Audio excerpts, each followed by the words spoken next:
Let's move on to more noticeable things from opening week. The Cleveland Cavaliers. Injuries to Darius Garland, Jared Allen, Donovan Mitchell, who's been on my fantasy team, is having a great season so far through 2 games. But I believe they played the Thursday night, but they lost. Yeah, they lost. So, but just looking at the hamstring injuries to Darius Garland, hamstring injury to Donovan Mitchell, and now, and now Jared Allen has a bone bruise in his ankle, his left ankle. So those injuries don't pan well for the Cleveland Cavaliers. I don't like that going forward for them. Hopefully they're able to get out of this injury bug. But Evan Mobley was able to score 33 tonight. So if his offensive game is going to somehow grow when Darius Garland and Donovan Mitchell come back and then Jared Allen fits in the fold, how that's going to look on the court for them, the addition of Max Strus has really been beneficial to them. So it's going to be interesting to see when he gets back, those guys get back, how they fit in that fold. But if Evan Mobley can benefit while these guys are out, especially Josh Allen, and continue to lead the offense a little bit like that and continue to improve, be a little bit more aggressive on the offensive side of the ball, that's going to bode well for Cleveland. But these injuries, hopefully they're not going to be knick-knack injuries throughout the season. Moving on to the Sacramento Kings. The Sacramento Kings can't close, right? Like last season, that was a big Achilles heel for them. Against the Warriors. You saw it over the course of that series. They just weren't able to get it done. Then the preseason, there was a game where their starters were playing a lot of minutes and they were facing the Warriors, and they blew that game. They couldn't close. And then just the other night, Steph Curry and De'Aaron Fox, newly Curry brand signed athlete, had a duel for the ages, and Steph Curry's just he owns Sacramento right now, right? Like kind of like LeBron owns Toronto. Steph Curry owns Sacramento. Steph Curry with 41 points, De'Aaron Fox, of course, battling with 39. But Sacramento just can't close those games. And that's something that's going to be a watch for me over the course of the season, where last season everybody was unexpected, didn't know what they was going to be, and saw that rise over the course of last season. Especially they have their defensive woes. That's always going to be a problem with Sabonis at the 5 and just the dynamic of their team. But looking at their ability to close games, that's going to be the next step in their development, right? They're able to run their offense, get everything going. But when their offense slows down, when they get stopped, how are they going to close games? And that's something that I feel like Indiana is going to have to, I call them East Coast Kings. I feel like that's something that Indiana is also going to have to look at and figure out a way to do that as well. But I think that's the next step in their development. They got De'Aaron Fox. They got Sabonis, the All-Stars. They got that young team to the playoffs. They battled the defending champions. Now, how do you take that next step? Where's that next step for the Sacramento Kings? That's the thing. Can they close games? Can they finish games? Can they put the foot on the neck? That's the growth in their development. Hopefully they're able to figure out, because if they don't, they're going to be a fun, entertaining team and not going to be able to develop much more. And that's going to suck. So, got to see how that develops over the course of the season. I'm going to be looking at that close games within 5 points within the last 5 minutes and stuff like that. Definitely going to be looking at that for the Sacramento Kings. Definitely. Moving on to the Memphis Grizzlies, who started off 0-3. They lost tonight. We don't know when Brandon Clark is going to be back. Steven Adams was ruled out before the season with knee injury. John Morant's obviously out now. 22 games left for his suspension. He should be back around Christmas time, around the end, early December, mid-December, somewhere around there.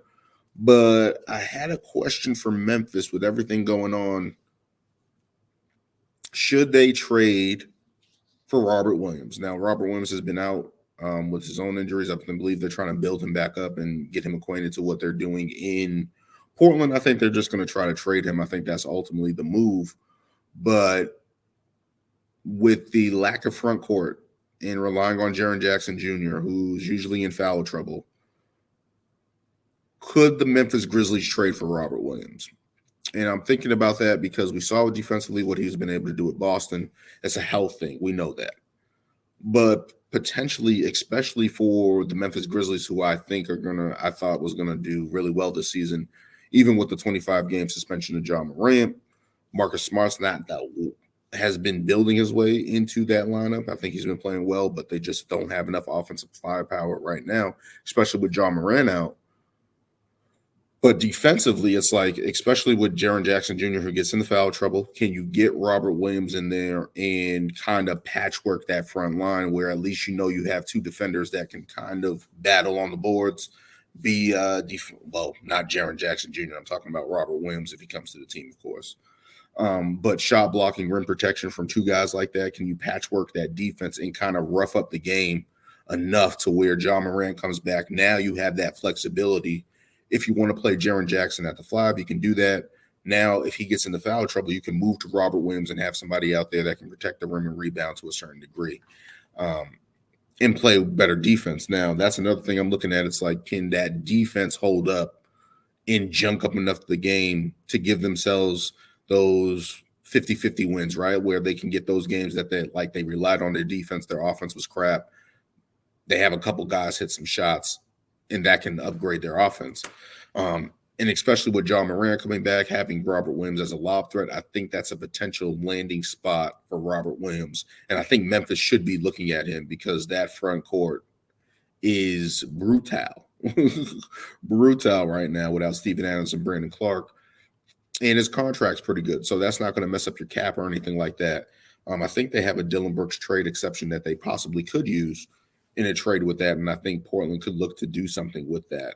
I don't know, but it's just something that it's a glaring need for Memphis right now. They need good players. They're not trying to tank the season or anything like that. Of course, they're trying to get Ja Morant, wait for that Ja Morant suspension to come out. But I think adding Robert Williams could be something that they should be looking at. Obviously, they should be looking at. Moving on to rookie watch. Brandon Miller has been solid so far, and with the Hornets, I believe he's at 15 points per game, but shooting the ball well, outside from what he did in Summer League, which everybody was like, is he going to be able to make shots? Everybody was worried, but it looks like everything's settling down. He's getting good minutes playing next to LaMelo and guys around him. He's able to find his shot and be consistent, at least so far, to start the season. Moving on to Scoot Henderson, who we thought was going to struggle a little bit, right? Even with the ball in his hands and stuff like that, it's going to be struggling to find his shot because teams are going to say, hey, beat us with your jump shot. So he's been able to get a little couple open jumpers and stuff like that, but hasn't really been knocking them down. He did mention that he's working with Malcolm Brogdon, who apparently has been good in his mentorship role with this team, has been able to come in and play all right. Been mentoring Scoot Henderson, apparently, giving him advice and stuff like that. So that's good to see. And we can only hope that Scoot Henderson's career continues to go up. Asura Thompson, who I talked about earlier, has been dynamic for the Detroit Pistons so far early in the season. Derek Lively, who has been apparently the perfect role mate for Luka Doncic in his finishing ability and stuff like that. So seeing him do that for Dallas, and especially with all the shooters around them, they can have that dynamic where they can put him on the floor and put him in position to do that. And he's going to be relied upon very heavily for the Dallas Mavericks. So if they found that guy secretly when everybody questioned what that pick was, and seeing him play well next to Luka, that's something that hasn't happened, right? Like, we knew Maxi Kleber was there. He had injuries and stuff like that. Dwight Powell's solid. But the issue was Porzingis, and people were like, does anybody play well next to Luka? Kyrie Irving and him weren't really there. I believe they were under 500 and struggled to be above 500 when they played together, even though injuries kept them apart mainly. Kristaps Porzingis was the sore spot with that, where everybody was like, you can't play with Porzingis, who spreads the floor and blocks the shots and should be dynamic around next to Luka. And that fell short. So to see Derek Lively be able to be a role man, not necessarily have to have the ball, and be that big in that Mavericks offense with Grant Williams, who's been able to spread the floor nicely, Luka, who's been crazy this season, Kyrie Irving, who's going to obviously make his name known, having that contract security and stuff like that. You know, he's going to be coming on over the course of the season. So it's going to be interesting to see that. But if he's able to fill that role, that's going to be good for the Dallas Mavericks going forward. Another guy, Casey Wallace in OKC. OKC just finds all these guys, right? Jalen Williamson's both of them. Isaiah Joe, Josh Giddey, Casey Wallace, add him to the list.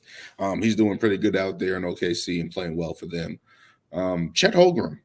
Don't forget about Chet Holmgren. He had 7 blocks and a double-double the other night. You can't forget about what he's doing. And I saw the game with him and Wemby in the preseason and thought, if this is a battle, and now add Alfred Sengun to that for the Houston Rockets, that's a nice trio in the Western Conference, in the same division, at the center spot, at the big man spot, the front court.